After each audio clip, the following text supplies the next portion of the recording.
తారిక్ రెహమాన్ ఇప్పుడు Bangladesh Nationalist party acting chairman. ఆయన తల్లి ఖలీదా జియా అనేక సార్లు జైల్లో ఉన్నారు. ఇప్పుడు ఆవిడికి ఆరోగ్యం బాలేదన్నమాట. 17 సంవత్సరాల నుంచి తారిక్ రెహమాన్ లండన్లోనే ఉన్నారు. దాదాపు 2007 నుంచి కూడా తారిక్ రెహమాన్ లండన్లోనే ఉన్నారు. ఇప్పుడు ఆయన వయసు 60 సంవత్సరాలు. డిసెంబర్ 25వ తారీఖున తారిక్ రెహమాన్ లండన్ నుంచి ఢాకాకు వచ్చారు. అక్కడికి వచ్చి బంగ్లాదేశ్ ప్రజలను ఉద్దేశించి ఆయన మాట్లాడారు. నా దేశ ప్రజల కోసం నాకు ప్రత్యేకమైన ప్లాన్ ఉంది అంటూ మార్టిన్ లూథర్ కింగ్ కోట్ను కూడా చెప్పుకొచ్చారనమాట. నా దేశ ప్రజల కోసం, దేశం కోసం, దేశాభివృద్ధి కోసం, దేశం యొక్క స్థితిగతులు మార్చడం కోసం నా దగ్గర ఒక ప్లాన్ ఉంది.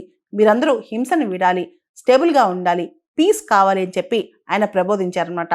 ప్రతి ఒక్కళ్ళు బంగ్లాదేశ్లో ఉన్న ముస్లిమ్స్ కావచ్చు, హిందూస్ కావచ్చు, క్రిస్టియన్స్ కావచ్చు, బుద్ధిస్టులు కావచ్చు, అందరూ కూడా పీస్ఫుల్గా ఉండాలని చెప్పి కూడా ఆయన పిలుపునిచ్చారనమాట. మనందరూ తెలుసు తారిక్ రెహమాన్ బంగ్లాదేశ్ మాజీ ప్రధాని ఖలీదా జియా కొడుకు. ఖలీదా జియా 4 దశాబ్దాల పాటు బంగ్లాదేశ్ రాజకీయాల్లో కీలకంగా పాల్గొన్నారు. ఖలీదా జియా భర్త జియావుర్ రెహమాన్ 1981లో హత్యకు గురయ్యాడు. అప్పటి నుంచి కూడా ఖలీదా జియా బంగ్లాదేశ్ నేషనలిస్ట్ పార్టీ పగ్గాలు చేపట్టి 40 సంవత్సరాలుగా ఆ పార్టీని ముందుకు తీసుకెళ్లారు.